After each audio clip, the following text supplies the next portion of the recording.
السلام عليكم ورحمة الله وبركاته. ازيكم يا حبايبي؟ عاملين ايه؟ كل سنة وانتم طيبين. النهارده بقى جاي لكم فيديو جديد ويوم جديد معانا النهارده. يعني نشوف الفيديو بتاعنا النهارده عبارة عن ايه. النهارده انا لقيت قدامي السردين الصغير ده او البسارية زي ما كل منطقة يعني بتقول عليه. احنا كنا عملناه مرة قبل كده معاكم وتاني لقيته تاني فجبت اهوت عشان نعمله كمان مرة مع بعض. دلوقتي انا غسلته وسبته حوالي ساعتين في مصفى عشان يتصفى خالص من اي حاجة فيه. صفناه خالص من اي حاجه فيه. هنبدا بقى اللي احنا نعمله دلوقتي. طريقته ازاي؟ ده حوالي كيلو اهوت من البسارية. وده ملح خشن، لازم يكون ملح خشن مش ناعم اللي هو في اكياس يعني. لا، الملح الخشن اللي هو ملح البحر ده هو. وانا حاطه عليه نص معلقه شطه، ده اختياريه يعني مش اجباري الشطه. بس وهنشوف بقى هنعمل ايه فيها اهوت. هنجيب برطمانات عاديه خالص، برطمانات عاديه بتاعت المربى اهي. هنحط في الأرضية معلقة كده اهوت من الملح اهوت، معلقة صغيرين. وهنبدأ نعمله ايه بقى؟ نعمله نظام طبقات مع بعض. يعني ايه؟ يعني نحط الحبة كده اهو، الحبة، وبعدين هو ما بيستحملش برضه اهو.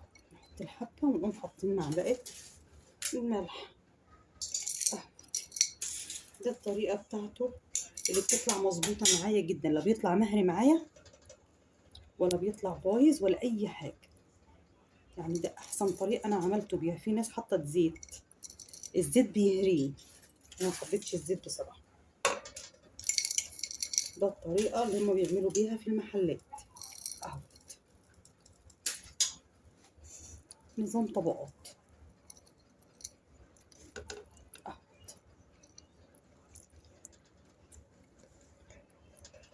دي اخر طبقه اهوت عملناها.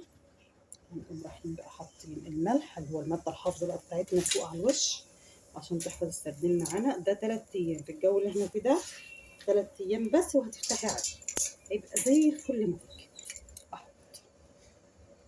اهو وغطيناه من فوق بالايه، بالتتبيله بتاعتنا دي اهو. فاضل معايا كميه اهو. هكمل برضو، هجيب برطمان تاني واعمل نفس الطريقه، احط تحت طبقه ملح، طبقه بسارية او سردين وطبقه ملح. هكملها برضو واوريها كده. انا خلصت الكميه معانا اهوت. او شوفوا الكيلو عامل معايا 3 برطمانات اهو. اللي وصل يا جماعه معايا لحد دلوقتي في الفيديو ما ينساش الاعجاب والاشتراك بالقناه وتفعيل زر الجرس عشان يوصلك كل جديد. وانا بشكر اي حد بيتفرج على الفيديوهات او بيسيب لي كومنت جميل زيه او بيبعت لي على الخاص. بشكركم جدا جدا جدا، وان شاء الله القناه تكبر بيكم وتفضل مكمله معاكم اهو. يا جماعه اهو كميه عملت معانا 3 برطمانات اهو اهو. وطريقه بسيطه خالص اهي.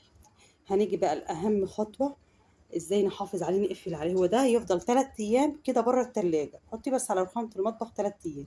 بعد 3 ايام هتفتحي عليه هتلاقيه جميل جدا جدا جدا. هنقفل بقى عليه ان اهم حاجه دلوقتي القفل بتاعه يا جماعه.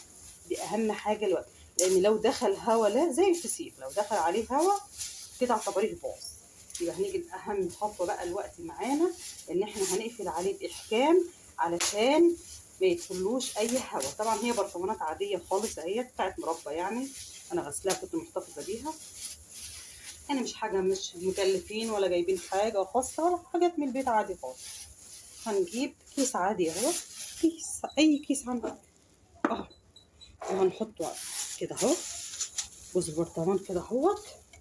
ونقوم حاطين الغطا وقافلين جامد بس اهو كده اتقفل.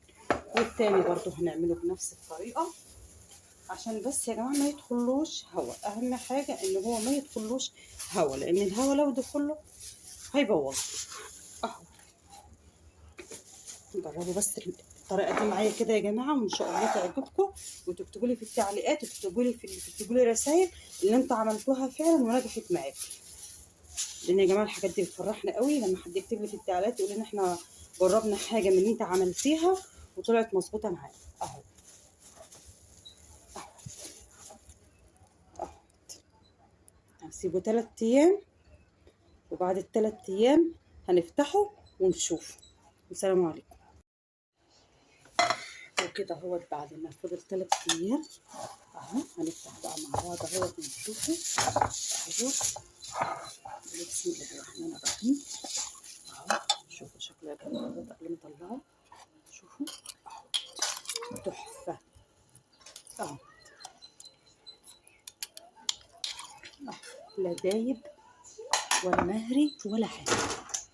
لو الفسيخ لو السردين مهري منك اعرفوا ان هو مش مظبوط اهو. اهو اهو يا جماعه.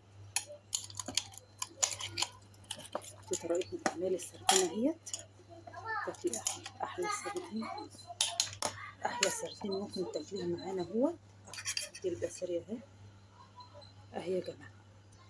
لو عجبكم بقى الطريقة ما تنسوش تعملوا اعجاب بالقناة واشتراك عشان يوصلكم كل جديد. ويا ريت تجربوا الطريقة ديت وتقولوا رأيكم فيها اهيت، مع بقى عيش وليمون وبألف هنا وشفا. وما تنسوش الاعجاب والاشتراك بالقناة عشان يوصلكم كل جديد.